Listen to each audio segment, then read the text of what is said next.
জনাব হাসনাত আব্দুল্লাহ কুমিল্লা সরাসরি প্রশ্ন করবেন, ব্যাখ্যার প্রয়োজন নেই। আসসালামু আলাইকুম। যেহেতু শিক্ষা নিয়ে কথা হচ্ছে, আমাদের বর্তমানে মাননীয় স্পিকার, আমরা যদি বর্তমান শিক্ষা ব্যবস্থা দেখি, আমাদের এন্ট্রান্স ইনস্টিটিউশনগুলোতে বিশেষ করে প্রাথমিক শিক্ষায় আমরা দেখছি যে ভর্তি প্রক্রিয়াতে আমাদের এখন দুইটা পদ্ধতি প্রচলিত ছিল। এডমিশন বাই মেরিট আগে প্রচলিত ছিল, এখন সেটা কনভার্ট হয়েছে এডমিশন বাই লটারির মাধ্যমে হচ্ছে এখানে বাচ্চাদেরকে ভর্তি করা হয়। ফলত যেটা হয়েছে, ফিডার ইনস্টিটিউশনগুলোর শিক্ষার মান অনেক কমে গিয়েছে, যার ফলে টার্সিয়ারি এডুকেশনে আমরা হচ্ছে কোয়ালিটি সম্পন্ন ছাত্র আমরা হচ্ছে বিশ্ববিদ্যালয়গুলোতে আমরা পাঠাতে পারি না। এখন মাননীয় মন্ত্রী মহোদয়ের কাছে আমার প্রশ্ন থাকবে, এই যে প্রাইমারি স্কুলে বাচ্চাদেরকে ভর্তি করানোর ক্ষেত্রে আমরা কি ভর্তি প্রক্রিয়াটা আমরা পরিবর্তন করব কিনা, নাকি এই যে এডমিশন বাই লটারির মাধ্যমে আমরা নিব এবং মেরিটকে আমরা হচ্ছে সবসময় হচ্ছে দমায় রাখবো, নাম্বার ওয়ান। আর নাম্বার টু হচ্ছে, আমাদের বর্তমান শিক্ষা পদ্ধতিতে আমরা যদি দেখি, আমরা যারা পয়সা দিয়ে কিনতে পারে তারা হচ্ছে এখন ইংরেজি মাধ্যমটা কিনছে, যারা পয়সা দিয়ে ইংরেজি মাধ্যম কিনতে পারে না তারাই কেবল আপনি যেই শিক্ষা পদ্ধতি আমাদের জন্য জনজীবনের জন্য আপনি চালু করেছেন সেটা আমরা কিনছি, আর যারা সেটাও কিনতে পারে না তারা হচ্ছে মাদ্রাসা শিক্ষা পদ্ধতি কিনছে।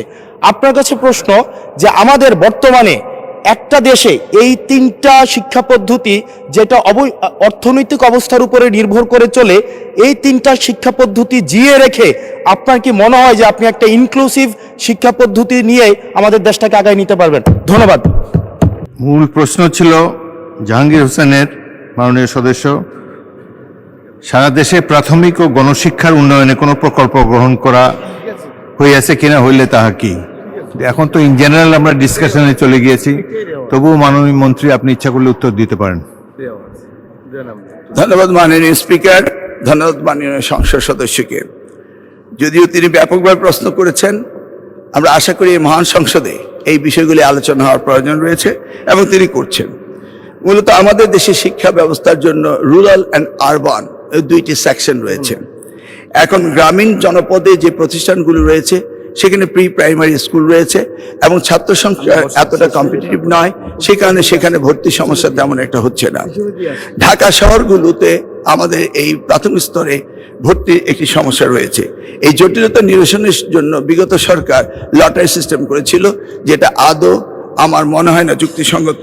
তবে আগামী বছরে এই শিক্ষা ব্যবস্থা ভর্তি সিস্টেম কিভাবে করা হবে সেটা আনুষ্ঠানিকভাবে আমরা স্টেক হোল্ডারদের সাথে, অর্থাৎ অভিভাবকদের সাথে বিভিন্ন রকম সেমিনার সিম্পোজিয়াম করে মাননীয় সংসদ সদস্য সকলের অভিমত নিয়ে একটি জনমত সৃষ্টি করে আমরা আগামী 2027 জানুয়ারি ভর্তির বিষয়ে চিন্তা করব। তিনি আরেকটি বিষয় উপস্থাপন করেছেন, আমাদের 3 ডাইমেনশনাল যে শিক্ষা ব্যবস্থা রয়েছে সেটাকে সমন্বিত করা। ধর্মীয় অনুভূতিতে ইবতেদায়ী রয়েছে, মাদ্রাসার মধ্যে রয়েছে, কওমিতে রয়েছে, ইংলিশ মিডিয়াম রয়েছে, বাংলা মিডিয়াম রয়েছে, সবগুলিকে সমন্বিত করা একটি জটিল ব্যাপার রয়েছে।